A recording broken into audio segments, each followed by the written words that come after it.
Welcome to another episode of the Strange Motion Way podcast. I am your host, Tim Strange. My sidekick Carrie Strange. kind of sat this one out. She was hurting pretty good still from her accident. Of course, she has to get it rolling because I'm not that smart.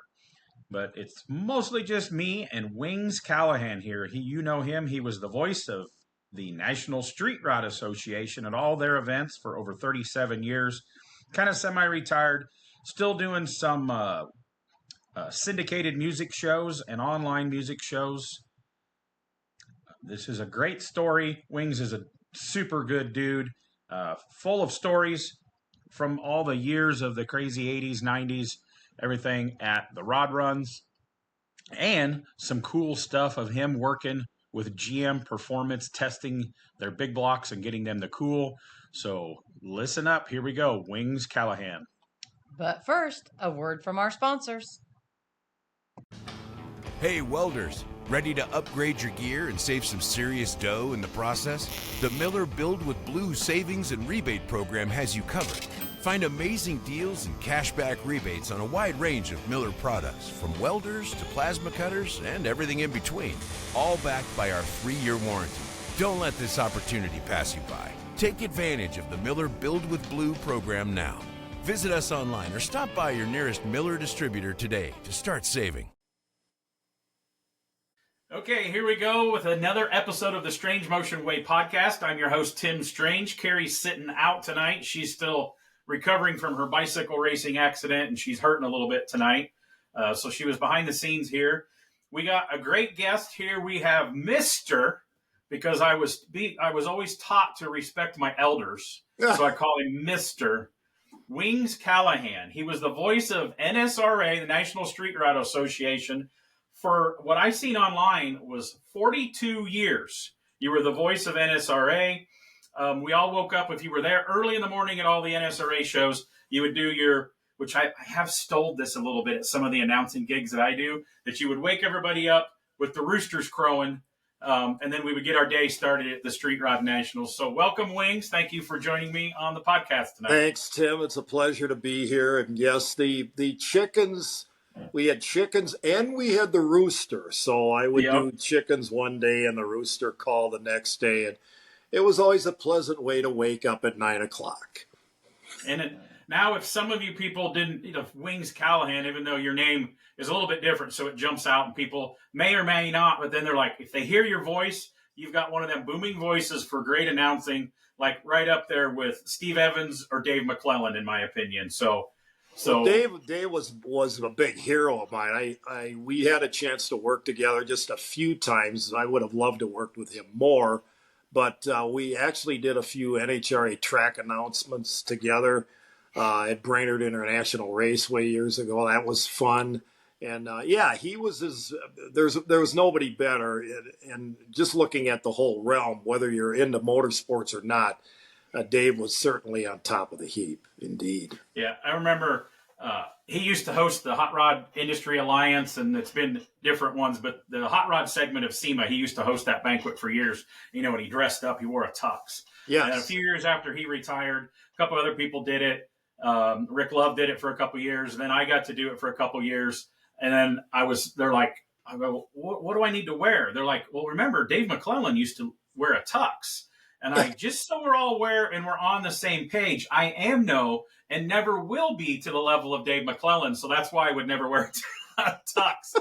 But that first year I'm up there doing it, you can't see very far into the crowd because the spotlights and stuff are on you. Yeah. But I seen him in the front row and I'm like, oh man, Dave McClellan is just sitting there watching me. And then at the end, I was in the restroom and he was in the restroom and he looked at me. He goes, "You did okay, kid." And I was like, I'll take that as a win. I got a compliment from Dave McClellan. So that is good. That's good. Certainly. So before we get into all of that, I want to get how you grew up. Were you into cars first or voice stuff, working? Did you want to be a radio DJ? I know you have an online thing that you do now that you still do the online thing, right?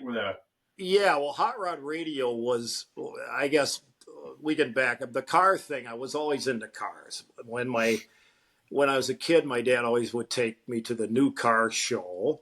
and we'd see new cars. And then, I just loved seeing, every once in a while, you'd see a hot rod or street rod driving around. I grew up in Minneapolis, a suburb of Minneapolis. And I cherished looking at those cars. And I took, Hot Rod Magazine. I'd buy those once in a while, and CarCraft and different things. And one of the guys that I grew up with, knowing, his name's Ed Belkengren. And Ed was about 10, 12 years older than me. And he was our hero, local hero guy, built 32 Fords. He's very well known around the country for doing so. In fact, we own a couple of his cars. But his car, in 1966, his Deuce 5-window coupe hit, it was either Rod and Custom or Hot Rod. And that's a big deal when you're a little kid and all of a sudden your neighbor's car is in the national magazine. That was a big deal. So I guess that and the love for radio kind of grew up together. But the way I made a living back in the day when I was out of high school is I was a mechanic at a Mercedes-Benz garage. And I was a journeyman, did all that. And so I've always been pretty mechanical and built my own cars and rods and stuff. So let's go back to high school days a little bit.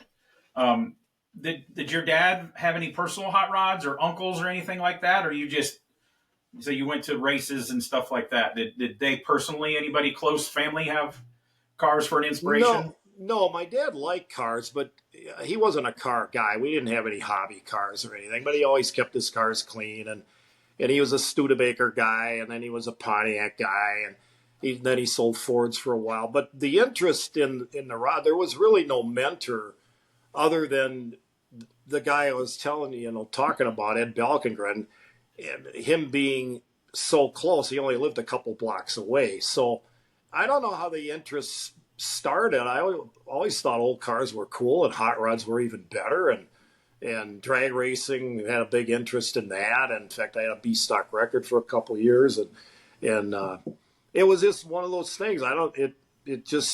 I've always been that way. I've always been car crazy. Ask my wife, right there. So what was your very first car that you got, and how old were you when you got your first car? 57 Chevy 210 wagon. Wow. I kind of acquired that my dad bought for the second car, 283 with 3 on the tree. And it was ugly two-tone green, so I bought a case of a flat black rattle can paint. I think it was 88 cents a can in those days. We rolled down the windows, masked some of the chrome, and rattled candor in the driveway. That's awesome. I was then dual exhaust. Then, of course, the Hearst mystery shifter on the floor. Couldn't afford a Synchrolock, so I had a mystery shift. Then a tack, and then a 4-barrel, so that was a great car. Did you get in any shady predicaments, speeding tickets, drag race problems, cop problems? If somebody heard burnouts in town, did a cop automatically show up at your house? Well, in fact, there's one story. I worked at a Conoco station, and I had a 57 Chevy. This was a different car. It was another 210. Just put a new clutch in it. And I had a 327 with a mana-free manifold with 4 deuces on it. I backed out on the street and dumped the clutch. And it smoked them pretty good up the street. I never looked in my rear view mirror. A block behind me was the Richfield police officer. And he pulls me over. I ought to get you for careless. Well, he didn't. But I did get a long seminar on driving and all of that. And so I had to go to juvenile court, of course, and they said, they take my license. Or you can go to driver improvement clinic. Okay. So I did that. And that was fine. I had my license for 1.5 years before I got my first ticket. And then there were a few others. Yeah. So what kind of job was your first job that you ever had after you were at the gas station for a while? And then how long were you're at a service station? Well, we bounced around. I was at a Conoco, a Skelly, a Shell, Clark Station, which was gas only. What else did I work at? Anyway, bounced around on those for, through high school. And then out of high school, this job opened up. A friend of mine worked at this car dealer, and they sold Fiats and Mercedes Benz.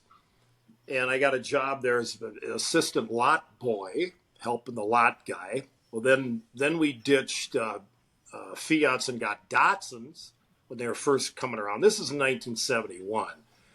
And anyway, they thought I was pretty good mechanically and stuff, so they gave me a job on the lube rack. Then I started making better money and did tires and wheels and undercoating and all that. And then from there, I was a line mechanic on Datsun, and then I was line mechanic on Mercedes-Benz.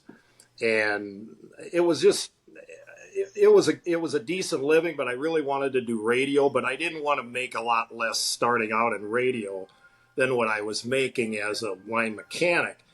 And most people, when you start in radio, you end up in a little town and you don't make much money.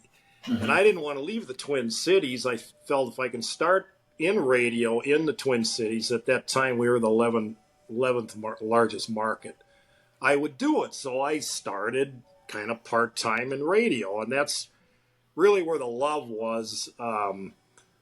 Being a line mechanic, I didn't like flat rate, and I was more meticulous with my work than just getting the job done, trying to beat the flat rate thing. And so that was more my deal than and Mercedes-Benzes they were just harder to work on, but you got paid well for it. And I didn't mind that, but the love was radio, and then more into the hot rod thing from there. And that's kind of how that went. When in 19... So how old were you when you started working at the radio? Well, the first time I said anything on radio, I was 17 years old. Oh, cool. 1970.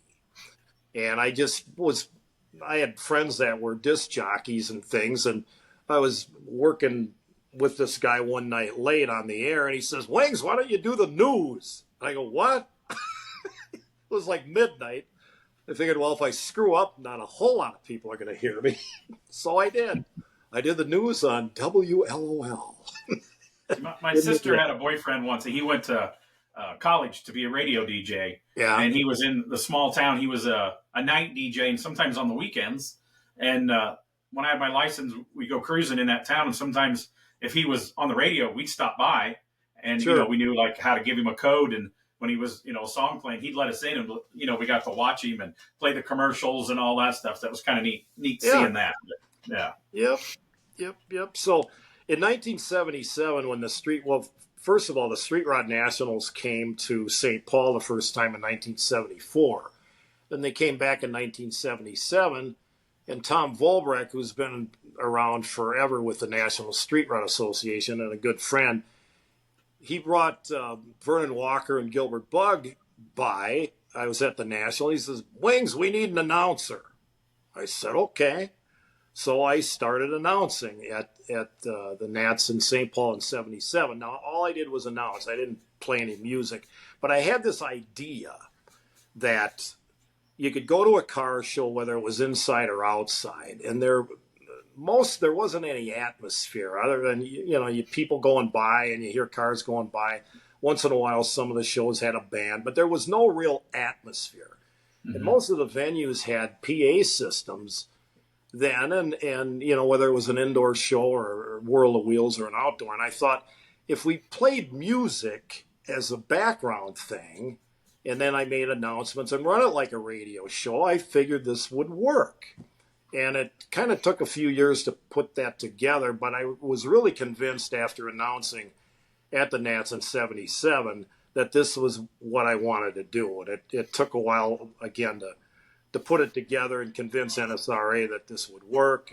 And then I find it hard to believe, as much announcing that I do, that back then they had PA systems in the 70s that would work across the grounds, because like in the last year, I went to 3 different NASCAR tracks. Yeah. And I'm like, so what is the sound? They're like, oh, they haven't figured out. But yeah, you got a live mic that you can walk around anywhere on the infield and it'll work.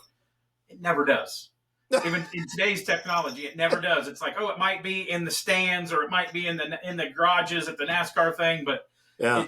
it never works. And playing music like that, I've never been a DJ. I announce racing and I MC and interview people at events. That's what I do other than building cars.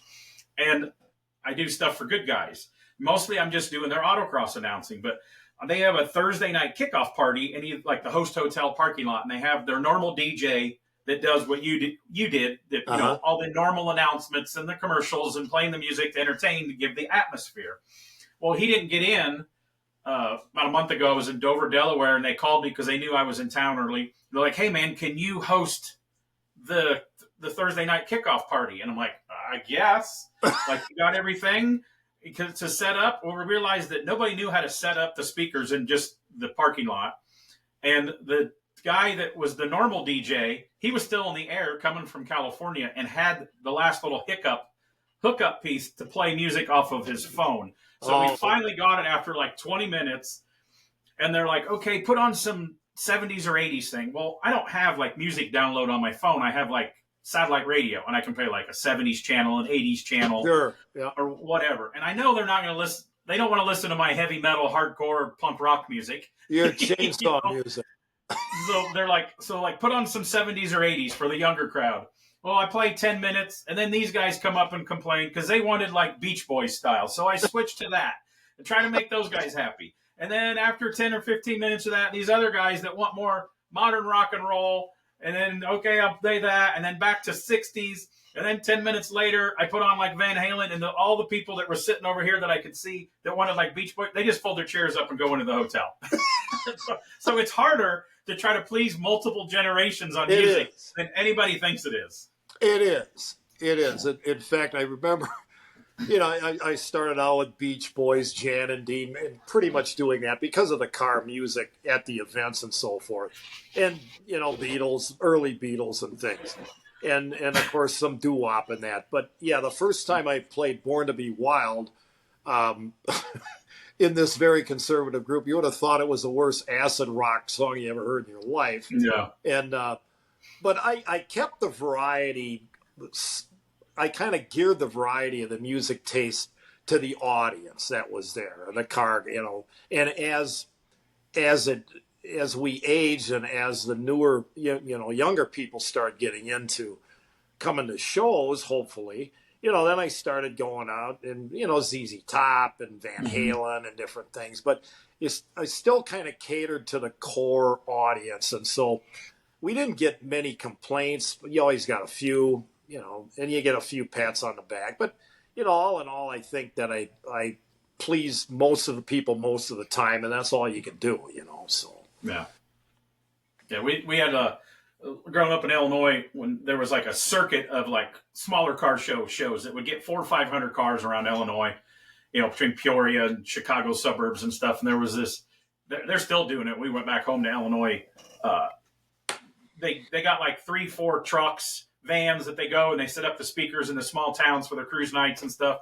And 9 times out of 10, like 13 years ago, when we still lived there, in the morning, when you're cleaning your cars and they already got the music going, they would just put on the soundtrack for American Graffiti.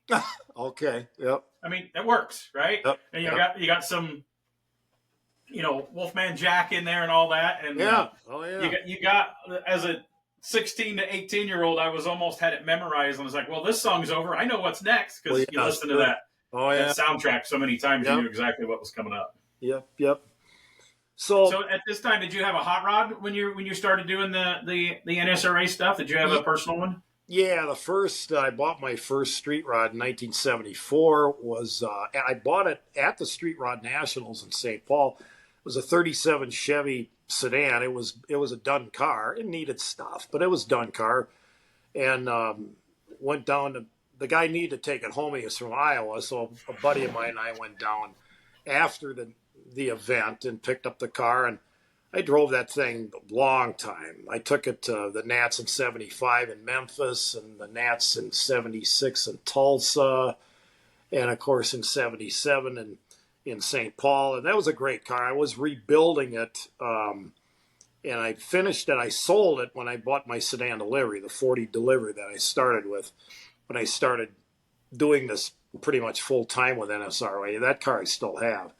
And anyway, a couple of years ago, I tried to find the 37 to buy it back, and I'd love to see the car. I saw it several years ago in York, and it's red, and I would know the car if I saw it just by the chassis. And anyway, never found it, but we bought a 40 Chevy two-door sedan that's chopped that Ed Belkengren built years ago in the 80s, and it had a few owners. I went through that, and that's our road car now, because it's a 454. I put a 250 gear in it, fixed a bunch of stuff, and I get 17 miles to the gallon on the road. It's pretty good. Great car. Love that car. So, and in 77, do you remember how many cars were entered at the Nats? Because at one time back like 80s, 90s and stuff, there would be 13,000 cars. Now they get like between 8,000 and 9,000. It's still incredible how many cars they get. But you remember what they were getting in the 70s back then? Yeah, it was either side of 6,000 normally. It was right around there, and different events like the 25th Street Rod Nationals. That was always it would spike at like the 25th, and then it would spike again at the 30th. It seemed like, the years like the anniversaries like that, 25th, 30th, 35th, 40th, those were always good spikes at the Nats. And then, where I guess we were, you call it the glory years of rodding. I think it kind of peaked as far as the 48 and older crowd, probably around 2008, 2009. And then, when the organizations, both NSRA and Good Guys, felt, well, to get younger people involved, we got to raise the year. We got to let more modern cars start coming into these things and stuff. But it was a good ride. It was really a good ride all those years. How many years was it in? It was in 77. Then did it stay there for a couple years? No, it was there in 79. And then that might have been the year. I know I went once in the 70s, so I might have went with my uncle in 79. Okay. I was 8 years old. I went when I was really young. I know I was younger than 10 when I went to the Nats the first time with him. But yeah, now it's in Louisville, so it's just right up the road, so it's a little easier. Yeah, for sure. So when did you do? If some people don't know, you had the coolest rig that you would just show up with your system and like plug into the local the speaker system there, right? Yeah. You had your trailer, which now they still use that trailer, and you had the cool. What was the truck you had? It was all tan. It was all color matched. It's a 38 Chevy 1.5 tons, and I built that in 1988, the winter of 87, 88. And I had a dually crew cab as a donor vehicle. It was fairly low mile one that had been crashed, but didn't do any frame damage. And I used, kept the wheelbase the same for a dually crew cab 4-door pickup. The only part of the chassis I didn't use was the pickup rear axle because they're wider. They're a Dana. And the corporate 14 bolt is narrower, and that's what they used on like tow trucks. And so I put that rear end under it and then built the body. And I had some help. I had some fabricating being done because I was still doing car shows indoor for the World of Wheels guys out of Michigan, and then outdoor, of course, with NSRA. And so I had to sub some of the stuff out, and the chassis was done by Opie did work, and a couple, Greg Benson, who's since passed away. But I used the 454 for several years in it. And Axel wants to say hello. Hi, Axel. It's his cat. What was great about that truck is I wasn't the first guy to build a pot rod 1.5 ton truck, but it was probably the first one that got noticed and popular, and the fact it was pulling that 40-foot trailer. Well, Chevrolet noticed that truck at the Street Rod Nationals, and Jim Perkins was general manager of Chevrolet at the time, and he knew Chuck Lombardo, and Lombardo was running a Chevy rig semi for them, And so he brought him over because Jim wanted to know who's this guy. And I got introduced, and that evolved into sponsorship. And I did field testing for GM.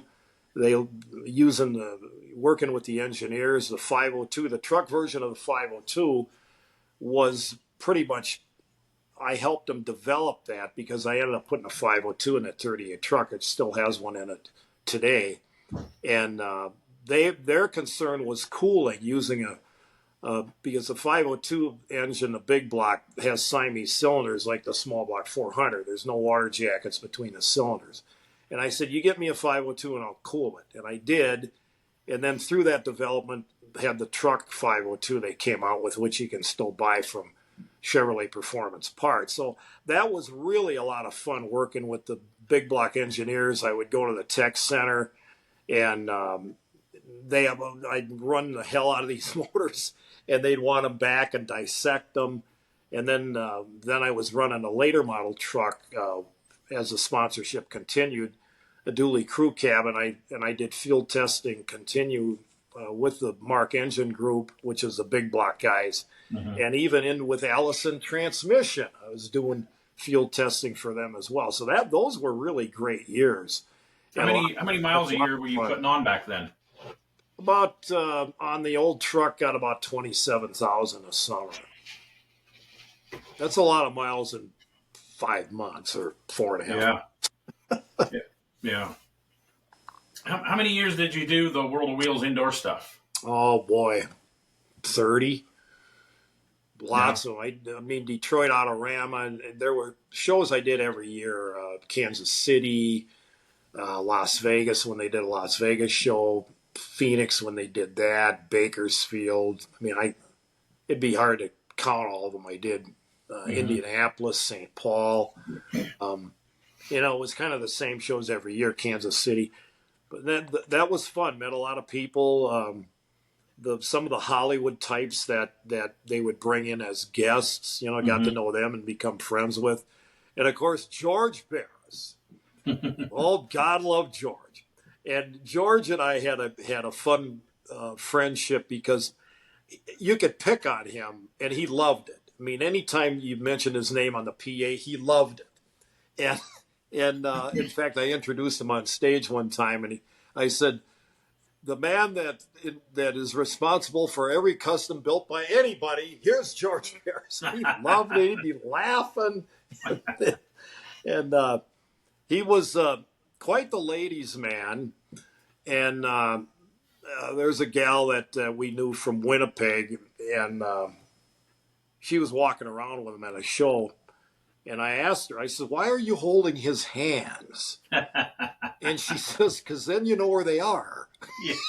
My wife learned that early on when we met him at shows, and he would come up to see her, and she'd just reach out and grab both of his hands, and that's exactly right, because she learned if you didn't, you might have got something squeezed a little bit or goosed or something. So she would just hold on to his hands and stay in front of him. But yeah, she learned that too. In fact, you had Jack Walker on your show here, a few weeks ago? Yeah. And when Jack and George were great friends, and I used to introduce Jack in Kansas City as George Barris's illegitimate son on the PA, and they both loved it. They'd laugh, and of course Jack would go, "Wiggs, you son of a buck, you son of a buck." Oh, we had fun. Jack's such a great guy. I've known him for a long time, and Yep. We try to keep this PG-13 and, don't throw other people under the bus and stuff. But, man, some of the stories from back then, I've had the pleasure of hanging out in parking lots with you a couple times. And there was a few stories that were flying around on how the 70s and 80s, we don't need to, say too much, but it was a different time. There's been some other podcasts that, like Glenn from Billet was on, and I was at the Street Rod Nationals the year, allegedly, I was standing there when Al from Colorado Customs slapped Boyd Coddington in the bar, and they got Al out of town and put him on an airplane before the cops found him, allegedly. Yeah, that was early 2000s, and the two host hotels at the Louisville at the Street Rod Nationals, there was some shenanigans that went on around there. But I bet in the 70s and early 80s, some of the parking lot parties probably got a little crazy, didn't they? Well, and even the early 70s. I mean, streaking had come and gone by that time, but there was a couple guys that streaked the parking lots, and on a bicycle or running through the parking lot, and didn't get much notice. Some of the girls were aghast and things, but there was the nights went way into the mornings. If the guys were hanging around and telling war stories and things, they'd go into the wee hours of the morning. I mean, it wasn't uncommon to stumble in at 4 a.m. I mean, Yeah. but everybody was younger, and I mean, it's kind of what everybody did.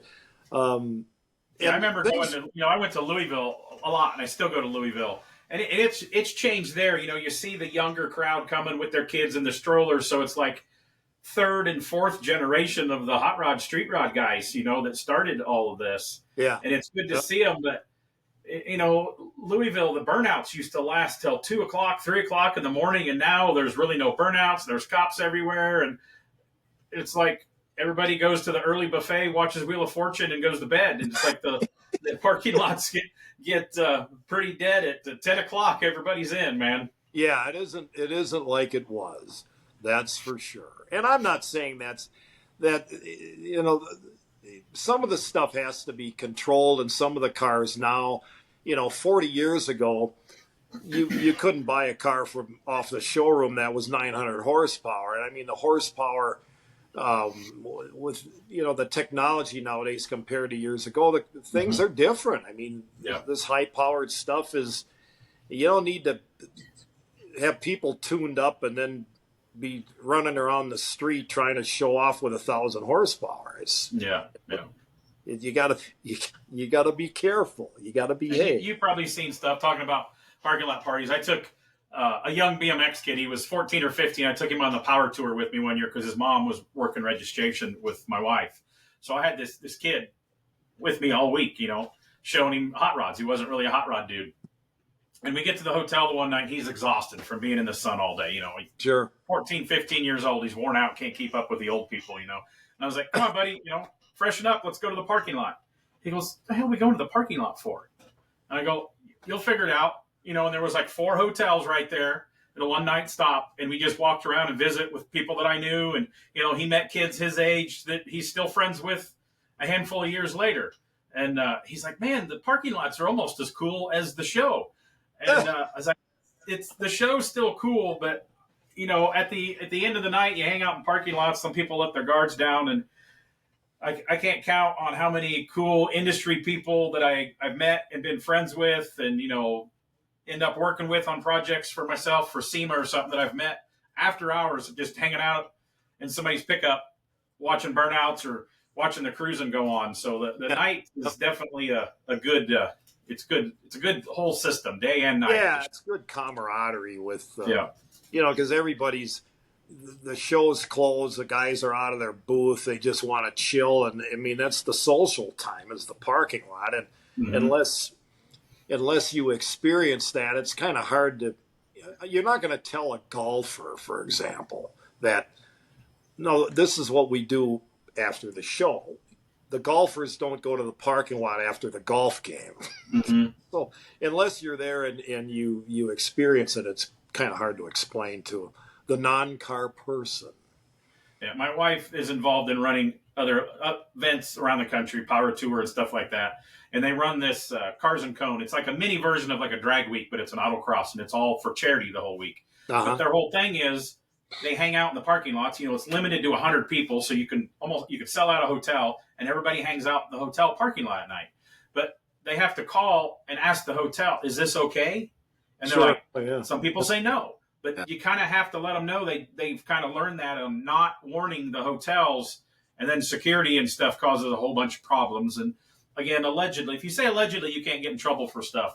There's been hotels after the fact that they've been asked not to come because the party got a little too crazy in the parking lot, and Yeah. luggage cart races and stuff like that in the park. It's all harmless fun, but some hotels, if they've never had a car group come in, like you say, yeah, the other people, they don't hang out, and the people with a horse show, they don't hang out and ride their horses around the hotel parking lot at night. So, Right.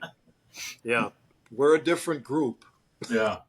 So all those years of working for NSRA, they still do an amazing prize packages if you stay on Sunday, like headers and welders and all these sponsorships. But there was a years through there, like 90s and into 2000s, at like almost every event, or was it just the Nationals, they gave, like, Chevy was a sponsor, and you could win a brand new pickup truck, like an S10 basic truck. I always remember seeing that in the magazines.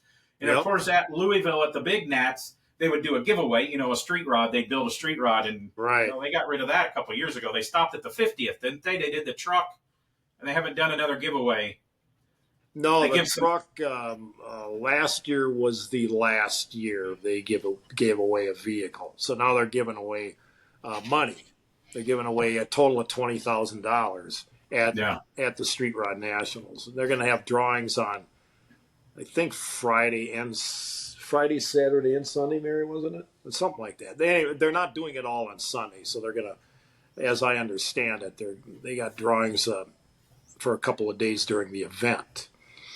And I remember one year when at Louisville, the giveaway, they tore down the baseball park there. They used to do it, get everybody to come in the baseball park, and they call off a number, and you hear from this side, woohoo! You hear from this side, woohoo! And then here they come. They wasn't just joking, because you always get those idiots that scream out, "I won," and they didn't really win. And then here they come. It was like a cartoon. They're running, getting down, coming from two different directions. They both get down there at the same time. The one guy heard the number wrong. I always remember that. He ran all that way by having a heart attack thinking he just won this awesome street rod, and the other guy won it. So, yeah, maybe the other guy felt bad and let him cruise around the parking lot for a little bit or something. But it happened. Yeah. Yep. So, through the years, you've had, Googling you and stuff, there was one picture, the sedan delivery was in a picture, and you had a really good 32 Roadster. I remember that gotten some magazines and stuff too. You still have that 32 Roadster? Yes, the red car was in Locar's booth. About 7 years ago, 8 years ago? We had it in Locar's booth at the Nationals. Yes. Did you build that, or have a hand in it, or your buddies build it with you, or what? How'd you get that one?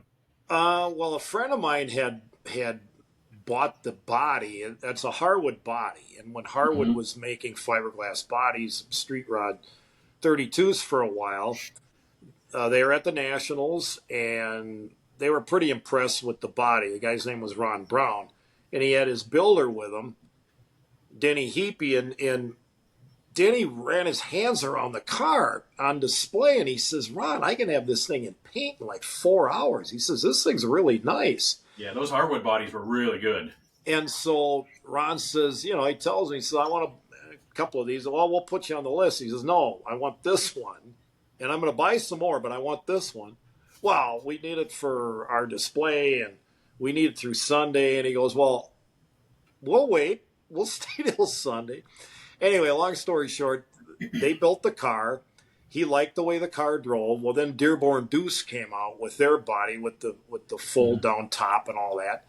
And so the body came up for sale with the interior and stuff. So I bought that from him, and we did a color change on it. We had it stripped, and a buddy of mine, Gary McIntyre, did the body and paint for us. Red's a great color for a Roadster. The leather interior was done, and it's beautiful interior in it. And so everybody wanted to build me a chassis. We ended up going with TCI, but I wanted Pete and Jake's parts. I said, "I want Pete and Jake's hairpins. I want Pete and Jake's torque arms. You guys want," and everybody, low back, everybody wanted to do the frame. And so we went that way, and I had to do some modifying to the chassis once I got it back, but built it's a 350 30 over. It's flat tappet cam with aluminum heads on it, and a dyno that 360 horse and 700R.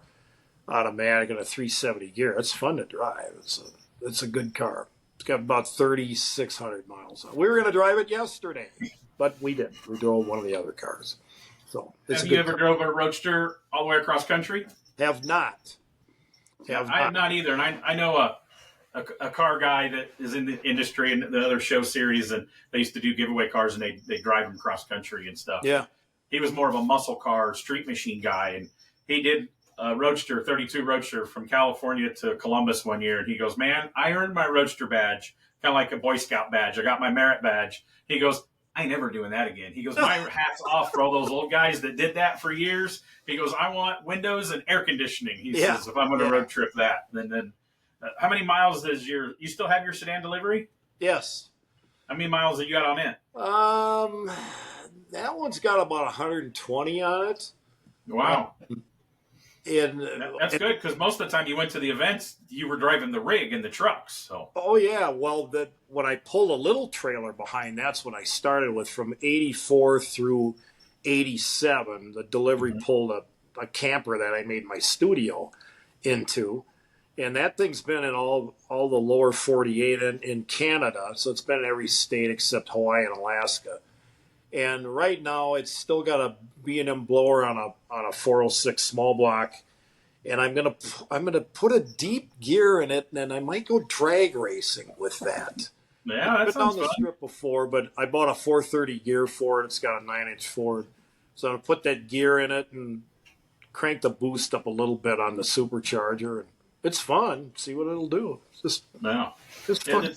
It's kind of cool that the sedan delivery guys seem to put a lot of miles on. We built a sedan delivery panel truck, a 63 for Royal Purple, and put 20,000 miles on it in 5 years doing events. And then Painless Wiring has, Dennis drives that sedan delivery everywhere, and I think he's got over 200,000 miles on it. But the real road dog is Dennis O'Brien's. Well, he's got truckers. 900,000 on that thing. Something crazy. Yeah. Too bad. I love seeing those dedicated road dogs that they use them to haul to the shows and everything. I think that's just really cool. Yeah. Oh yeah. Yep. So it's gotten. You retired. What has it been? 5 years now since you retired from doing NSRA full time. 2019. Yeah. And all those years, did your wife go with you to most of those events? Well, Mary and I have been together for 16 years, and she was a paralegal for 36. You want to pipe in on here, dear? No, she's making sure I'm accurate here. Let me put my glasses back. I took them off so you wouldn't see the glare. Making sure I'm accurate here. When she retired, then she went to the shows. She loved doing the shows. She did some before when she took vacation, and I'd fly her in and out and things, and she had fun. I mean, she enjoyed the crowd and stuff. Sometimes the heat wasn't fun outside, selling T-shirts and things, but the air conditioner always worked in the trailer, so I get in there, cool off, But so I would, I pay attention more than a lot of people think I do. I'd always come by, walking in and out of the building at Louisville. And I always seen more people lined up to visit with her than they did with you. Is that true, or is that just what I picked up on? No, it's very true. Why did you have to go there? For example, and my question is now that you're home more, is she okay with that, or is she looking for you to get a part-time job to get you out of the house? No, actually, we do everything together, and so she enjoys me still, which is a wonderful thing. But I'll tell you a quick story. Getting back to the radio, my hot rod radio is on legitimate radio stations around the country. We're in several markets, including the Twin Cities. We're on 2 radio stations in New Zealand, plus the podcast thing, which basically is the radio show, which you can listen to on iTunes and tune in, Stitcher, all this. We were at a restaurant in Hudson, Wisconsin. Okay, now my show's on in Minneapolis, which covers Hudson, Wisconsin. It's on Sunday mornings at 9 o'clock. We're in this restaurant, and this guy comes over, and he recognizes her voice because Mary's on most of the show. She does she picks out a slow song and we dance and we talk for a little bit and stuff. He recognized her voice, not mine. She rubbed that in a little bit, didn't you, dear? It was funny. It was pretty good humor. But yeah, Mary. People remember Mary, and you're what's your name again? Hi, Mary, Yeah, and yeah. you're what? Yeah. And that's all good. That's all. So you're still doing that, and people can find it online. Is it like is it? I've listened to it. It's like an hour show, isn't it? 2 hours. 2 hours. Okay. Yep, 2 hours. It's in four segments because that's how we gear it for the radio stations that play it so they can run their commercials. But yeah, you can go to hotrodradio.com and that's our website, and there's direct links and stuff to how to get the show. And you can find it on. Well, I listen to Apple Podcasts in the shop, and you search Hot Rods, and yours comes up in that. So yeah, iHeart carries it too, which surprised me. I wish I'd get paid, but yeah. It's okay. It's okay. So when you were doing all the NSRA and indoor, was that all you were doing, or were you filling in any time if you had time in between? Were you working at a local radio station in between, or that was all you had time to do? No, that was pretty much all I had time to do. And now, well, other than doing the weekly show, but now we're getting a little more involved with the local station that carries in the Twin Cities, WDGY. In fact, we're doing a gig at the State Fair and been on a couple other shows. There's the car guys, and then they invite me to come on, and it's fun. It's good. But when people say when you retire, I don't know how I had time to work because there's a lot of things you never got done all the years you're traveling. And so how I explain this, I said, when you get done the end of the year and you got stuff left to do, and you put that stuff in a box, and then the next year you have stuff you didn't get done, you put that in another box. So now we're dealing with all those boxes, several years of that. And yeah, because then when you were home too, you had to do maintenance on the rig and make sure the truck was ready to go to all those events. So all those miles and how many events back then in the heyday was you doing for NSRA a year? They were doing more events than they do now, weren't they? Yeah, 12. I think they were as high as 14 one year. But yeah, it was 25 to 30,000 miles. That trailer is a 1988 model, and we sold it. I had it built, and we sold it to Nick Donovan, who they hired to replace me. That trailer, when he bought it 5 years ago, it's got 1 million miles on it. Yeah, wow.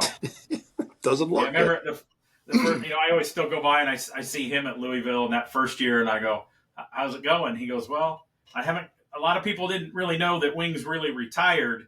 They didn't believe that you were going to retire, and they were still thinking, "Well, maybe you'll just come back and do Louisville each year." And he goes, "There were some people that weren't too happy that I was here.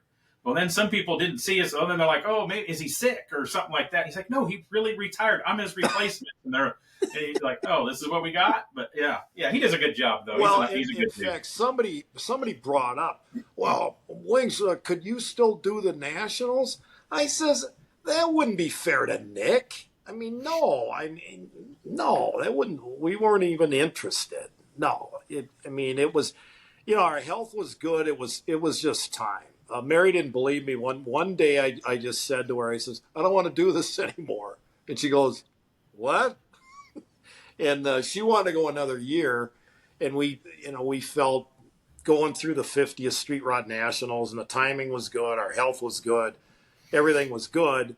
And it couldn't have worked out better for us because then COVID hit and, everything changed in 2020. And we felt bad for Nick because, they started canceling shows and he just took this thing over and, and was adjusting his life towards it and stuff. But no, it's worked out. It's worked out for us. Have you been back to Louisville every year since you retired? No, we were there last year. I had some trouble with the car when we had to haul the car back. So it wasn't the most fun show, but we were going to go to a couple of distilleries.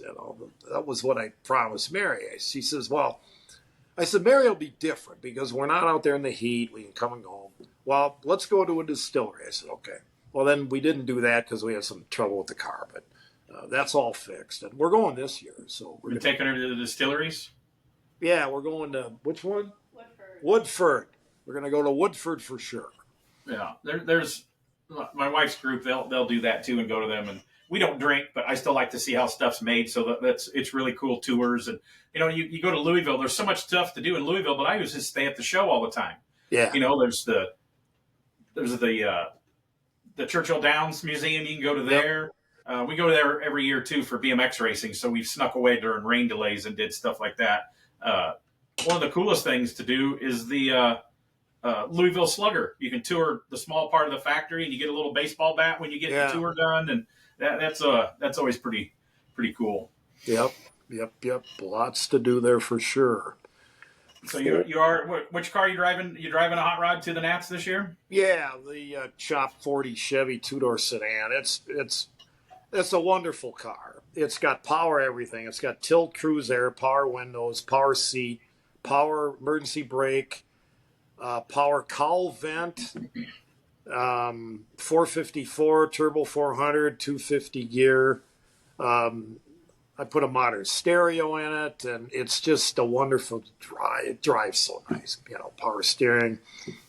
It's got, in fact, when Ed was building that, I was rebuilding my 37 Chevy. We actually went to the junkyard and got real Mustang 2 front ends out of, well, his came out of a Mustang, mine came out of a Pinto. Yeah. These are actually, before the heights and all those, it's actually a real Mustang cross member in the car. And it's set up high into the frame, so the car sits nice. And it's not bagged or anything, but it sits really nice. You mentioned Chuck Lombardo earlier about the Chevy program. And I was on the advisory board with him on WildTech for a few years and got to be really good friends with Chuck. And I wish I would have got him on this podcast. We've been trying to do it for a few years before he passed away. He taught me some good business stuff to do, but he's like, man, one of the things that I did, he says, tell you how long I've been around this industry. So supposedly he says how he remembered it. Him and his buddy were the first in one of the magazines to do a how-to install, going to the junkyard, getting the suspension out of a Mustang or a Pinto, and putting it in a street rod because nobody was, selling those kits yet. Right. And he goes, we were the first to do a tech article printed in the magazine on how to go to the junkyard and do that. So it's great, the industry now. What do you think about how it changed from that, like going to the junkyard and getting a cross member, for what you see the industry is now? I mean, I was born in 71, and it still blows my mind from what I seen in the late 70s as a little kid, and be able to just order everything. I mean, you can buy a whole chassis with big brakes, and it's incredible where the industry has came from and what it is now. Well, as the industry grew and evolved, the aftermarket had to exist, and it had to become progressive, because the sourcing for Mustang 2s, there weren't enough in the junkyard to support the demand for that front end. And that front end has been used in so many different applications. I mean, it's kind of become the standard pretty much. And so seeing in the chassis, okay, there's different companies that were building them. As it was growing, it was the same thing with the aftermarket bodies, the fiberglass guys, before Brookville was kind of the standard with the steel cars. And so it was something that had to happen, because the source for the original stuff was drying up. And it's too bad that things didn't continue to evolve the way they were, because they've kind of plateaued, and now the interest is square body trucks and probably more muscle cars, a little less in street rods and stuff. But I mean, and then looking at now, if you couldn't buy a Mustang 2 front, if nobody would have built it, where would you even find one of those cars in a junkyard anymore? Yeah, and if you did, the cross members probably rusted out anyway. Yeah, I mean, they're not even around anymore. You don't even see the original. And then how the industry's changed, 20 years ago, man. 15 years ago, you could go to the Street Rod Nationals in Louisville.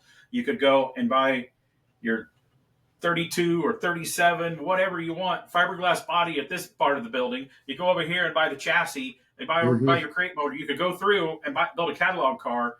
And people that are just now going to car shows and stuff, I can't figure out where all the fiberglass cars went, because they probably made, of all the companies making 32 glass bodies, they probably made more fiberglass 32s than they ever made a steel one. I mean, they're still out there, but man, all those Downs and all those bodies and Westcotts, man, they made a lot of fiberglass bodies, and I wouldn't mind some of that coming back. I'd totally take a glass street rod to cruise around in. Well, our car having the Harwood body, when they started becoming innovative, and the Harwood door is 2 inches longer, so it's easier to get in and out of the car. And so another thing that was good about the Harwood is the honeycomb monocoque design they did on the floor and the firewall. There's insulation in that car in the interior, but there's no heat. You get no heat in that cockpit. And so it's a wonderful. They weren't cheap for the 32s available at that time. They definitely weren't the cheap body, but they were really good. Yeah. Yep. And so with the longer doors, easier to get in and out of. Yeah, you wonder where all these cars are now. Yeah. Yep. In garages, for sale. So many. Yep. Or grandpa's garages, and the kids either want them or they don't want them, and that's why you see some of them show up at an auction or something. One of them glass cars will come through, and I'd love to find an old glass body sitting someplace, and I'd love to have. And you want one? We could probably find one for you, Tim. I remember it was Downs, right when the industry started changing a little bit. I remember the one year at Louisville Street Rod Nationals, their booth was mostly muscle cars. Remember, they had Vets and Cudas. Yeah. They had a first-gen Camaro, which one of my buddies ended up building. They just had like prototype bodies sitting there to see how many orders they could get, and that was kind of the end of the fiberglass bodies, so they never really sparked. And as far as I know, they built one of those first-gen Camaros, and my buddy Jesse Green, they finished it for a guy and ended up being a really cool car. But yeah, it was one of those glass bodies. They seen that the muscle car stuff was coming and was trying to switch but the muscle car guys never really bit on the fiberglass car, because you could still get steel cars someplace for that. Yeah. No, now they're reproducing Camaros and stuff, Mustangs. You can buy a brand new steel body like you can a Brookville 32. So yeah. Yep. So we've talked about an hour here. So as we wind up, what cool thing would you always want that you've done all this awesome stuff in the industry? You've been to every place, and everybody's like, oh, you're so lucky you get to go and travel all this. But like me and Carrie, we travel for industry and car shows, and she helps run stuff. But you go to the shows, you go to the fairgrounds or whatever, and then you come home. So is there any type of car trip that you would love to take in one of your hot rods? Like if you've never done Route 66, or like one of my friends, Rob Ida, wants to ship a Porsche over and ski the Swiss Alps and drive his Porsche through the mountains and stuff like that. Is there any kind of bucket list trip that you and the wife would like to do in a hot rod? Well, Ida should do that in a Tucker. I mean, why wouldn't you? Right? Yeah.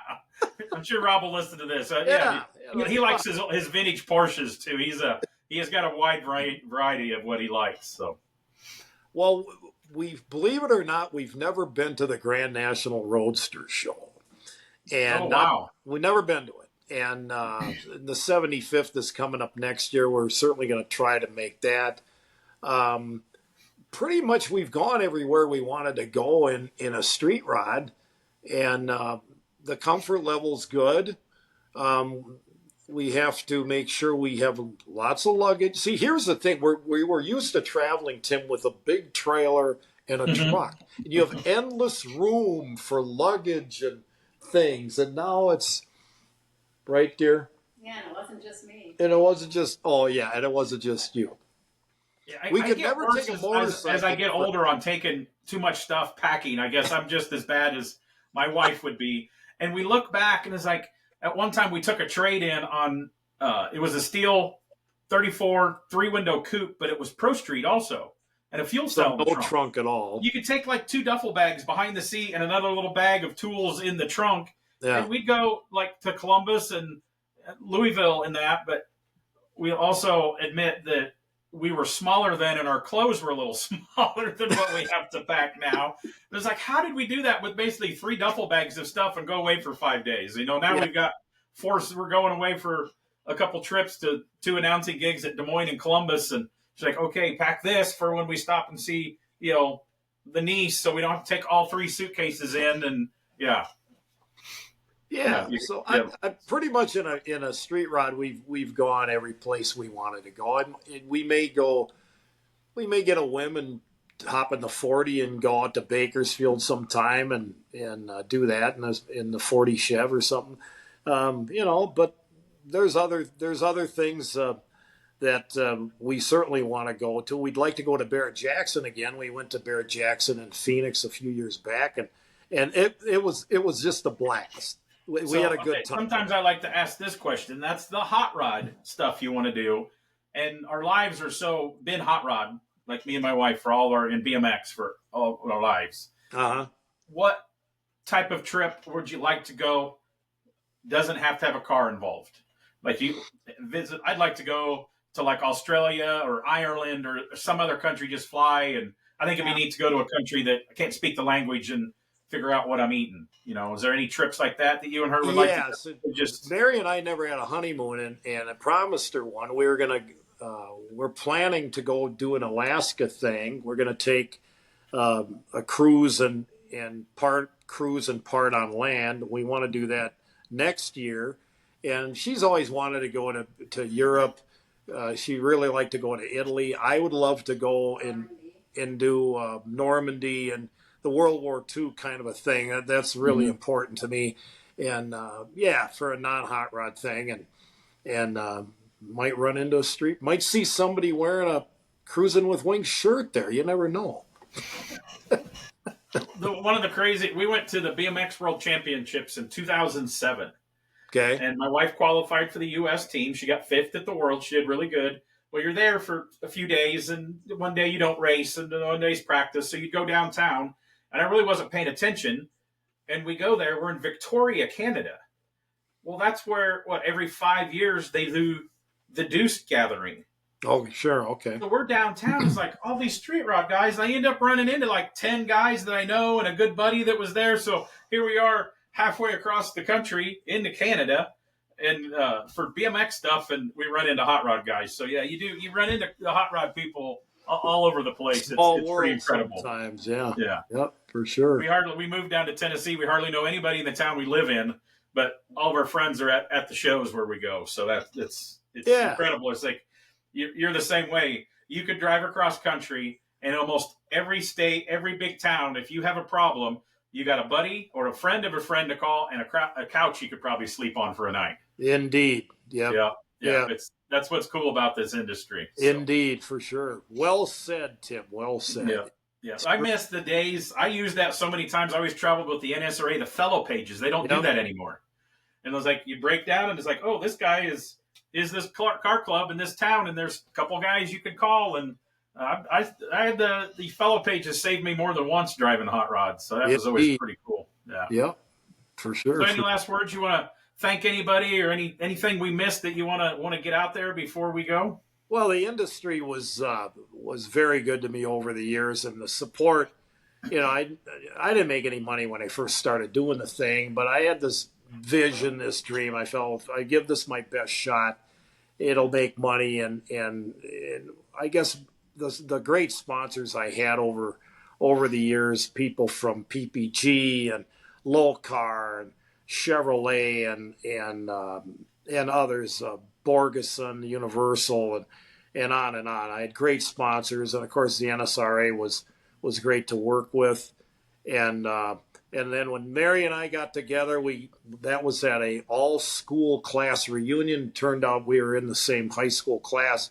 she would have never dated me because I was a car guy and drank beer, and she was on the honor roll, and I was a little mischievous.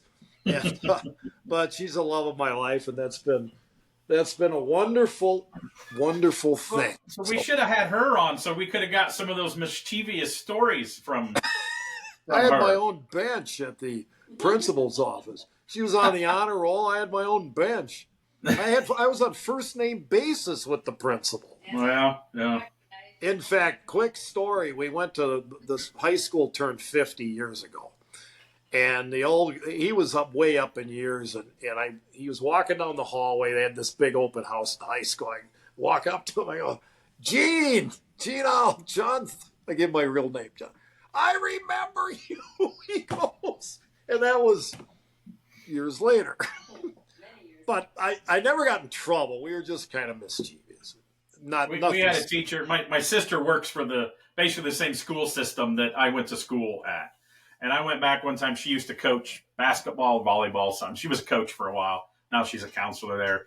And this old teacher, before his retired, his thing was in 5th grade, they could never get by with that. Now he did desk inspections if you had rained out recess. Yeah. And you would, he'd come by and tap you on the shoulder with his stick. If he tapped on the front, the whole row had to raise up their desks and down. And it was like a military thing. And he was a super cool teacher. Other than that was like his power trip. And if he tapped you, you had to open yours. And I remember like somebody didn't clean their desk and he threw their desk with them still in it. And I met him. I went back, here I am 6'3", and he's like 5'2" or whatever, and I go, I remember I had you in your class. And he goes, well, what'd you think of me? And he's chuckling. I go, I remember you did some stuff that you probably couldn't get by with now. And he goes, I don't know how I got by with that back then. He goes, what'd you think of that? I said, when I grow up, I was going to come back and kick your ass. And he looked up at me and he goes, I hope you got over that. Yeah. Well, there's things, we were I must have bring up, we were in drafting class in 9th grade. And I went to parochial school through 8th. So it's my first thing. And we had a male teacher. The guy's name was Jack Lawson, and he had a deep voice, Anyway, one of the guys was screwing off, and he was out of the room. And when he came back in the room, a spitball went flying right across his face as he walked back into the room. And the guy gets caught, and he said, the drafting teacher told this guy, he said, he called him by name. And he says, if you were my kid, I'd beat the hell out of you every night in class. Yeah, things are different. We're kind of off the subject here, but you were That's fine. School. Yeah, I just like stories. It doesn't have to be all car related. So yeah, stories are good. We got to get the stories out. So indeed, a lot of people don't know. I've told you this story before. I tell this. My buddy D.W. Horton. He runs Welder Series. His dad was Paul Horton and ran Horton Street Rod Parts out of Canada for years. Yep. And they used to have a booth there. Now he still comes from Canada. I'm really good friends with DW, and he prints a bunch of stuff for us. And he said, Wings Kalahan saved my life as a young kid, because him and his brother would just run. You'd show up at the Street Rod Nationals, and then you didn't see your kids all day. They just scatter, and they're running. And he goes, I was like 8 years old, and I could not find my parents. They moved the car. They went to grab lunch and left us running around like heathens at the show. And he says, I knew that I could go to Wings trailer and he could announce for my parents. And you were like, stay here, boy, I'll announce your parents. And he said, I sat there for about a half hour and here comes my parents. So he goes, so Wings Kalahan saved my life. I probably gave him a Hot Wheels because Larry Wood from Mattel Toys, we've been friends forever. And he'd always send me cases of Hot Wheels. Mm-hmm. And so if a kid was lost at the trailer, I'd give him one to if he was upset or whatever, and pass the time. Well, then the kids started scamming me. Poor kids would get lost. Don't you have like a Hot Wheels? Get out of here. I need to ask DW that and see if that's what he really did. Just scammed you for a Hot Wheels. Could have been. Yeah. Could have been. Well, Tim, I want to thank you for taking the time for being on the podcast. It was always a pleasure hearing your voice when I got to the shows, and it was awesome as I got a little more out of my shell and I would talk to you and got to know you. So it was always great. We do miss you, seeing you at the shows. And I hope you say you'll be there this year. So I hope to see you and visit with you for a little bit. Yeah, for sure. Well, thanks, Tim, for the opportunity. And yeah, you're a wonderful guy. It's always a blast talking to you. Good luck with your podcasts and so forth. And yeah, we'll see you in a few weeks in Louisville. You take care. This podcast, we don't make any money on it, really. It doesn't cost much to do it. And I guess I say I'm selfish because I just like to get people's stories out of guys that I'm friends with, or guys that I look up to, or guys that influenced me. And, me and my wife always say tomorrow's not promised. So we're doing this now. We've thought about doing this for like 5 years, and we finally started it this year. And I've already got, some great guests on here, and some younger guys like Rob Ida and Chris Ryan. And we had 3 hours with Daryl Starbird, and we got Gene Winfield and Jack Walker. And it was hard, Jack. It was hard to get Jack to do this. We sat him down, and Carrie sweet talked him is what she did, because, Jack's the ladies' man. And so, these stories, I just love getting them out there. So they'll be out there until the internet dies. So it's great I like to do that. I like to hear stories. I like history. I like to talk to people that make the shows fun and enjoyable. And you were at the top of my list, and we're glad we finally got to you. So I appreciate it. Always a pleasure, Tim. Yeah. So everybody, Wings Kalahan, he'll be at the Street Rod Nationals this year, wandering around. You'll be in a booth signing autographs or something. I don't really know. By this time, he probably just has a stamp. So I'll be following you if you do anything on with the media. Yeah. So, okay. Thanks a lot, man. We'll see you later. Take care. Bye-bye. Okay. You still hear me? Yeah. The Strange Motion Way podcast, brought to you by Royal Purple Synthetic Oils.